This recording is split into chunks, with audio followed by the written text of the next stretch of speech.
Баршаларыңызға қайырлы күн, сіздермен Төлеуқұл Айзат, менің каналыма қош келдіңіздер. Бүгін сіздермен қазіргі таңдағы өте танымалдылыққа ие болып отырған порциондық десерттің бір түрі сникерс трайфлның рецептісімен бөлісетін боламын. Өте дәмді әрі өте нәзік бұл десерт сіздің жүрегіңізден міндетті түрде орын алады. Менімен бірге дайындаңыздар. Бисквитін дайындау үшін ең алдымен жұмыртқаның ағы мен сарысын ажыратып аламыз. Ақуыз бен сарыуызға қантты теңдей екі бөлікке бөліп себеміз. Енді ақуызды екі есе ұлғайып ағарғанша миксерлейміз. Ақуыз міне осылай өз формасын жақсы ұстау қажет. Дәл солай сарыуыз бен қантты да миксерлейміз. Кейін бірден сұйық май мен ыстық сүтті қосып араластырамыз. Ұнымызға қопсытқыш пен какаоны қосып, ыдыста сәл араластырып алып, илеуіштен өткізу арқылы сарыуызды массамызға қосамыз.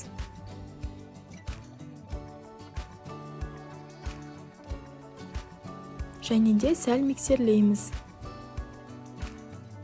Осы қамырымызға дайын ақуызымызды қосып, асықпай силиконды күрекшенің көмегімен араластырамыз.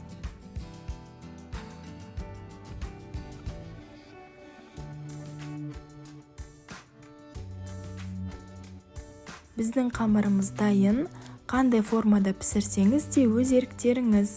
Менде диаметрі 22 сантиметрлік форма. Астына пергамент төсеп, 160 градуста 50 минут пісірдім. Толықтай піскенін осылай ортасына ағаш таяқша сұғып тексерсеңіз болады. Таяқша құрғақ болу керек. Толықтай суыған қамырды осылай қолдың көмегімен үгітіп шығамыз. Кремі біркелкі түйіршіксіз болу үшін ең алдымен сүзбелі ірімшік пен қант ұнтағын миксерлеп аламыз. Кейін 33-35% кілегейді қосып, ең төменгі жылдамдықтан жоғарыға көтеріп отырып, миксерлеп крем дайындаймыз. Ең басты креміміз дайын, және де мен карамельдің орнына осындай банкадағы қайнатылып қойытылған сүт қолданамын. Оны да миксерлеп, сәл ұсақтап туралған жер жаңғақ қосамыз. Және де мен біздің басты креміміз әппақ болмасы үшін қайнатылып қойылған сүттің бір шай қасық қостым. Соңында трайфлдарымызды әшекейлеу үшін кондитерлік қапшығына осындай жабық жұлдызды насадка салып, крем алып қаламыз. Ыңғайлырақ болу үшін кремдерімізді кондитер қапшығына саламыз. Десертімізді жинаймыз. Трайфлды дәл видеода көрсетілгендей кезекте жинаймыз.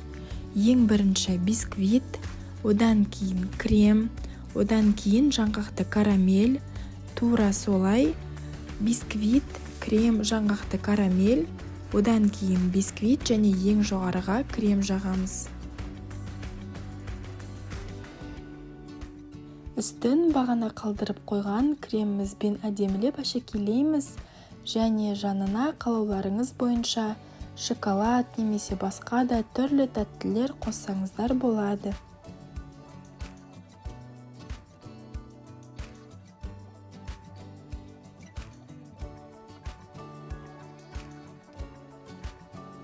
Біздің трайфлдарымыз дайын болды. Қазіргі таңда дастарханға осындай порциондық десерттер ұсыну өте танымалдылыққа ие болуда.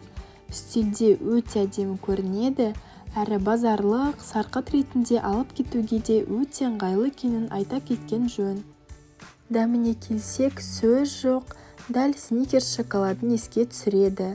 Расымен де дәл аузыңызда ериді.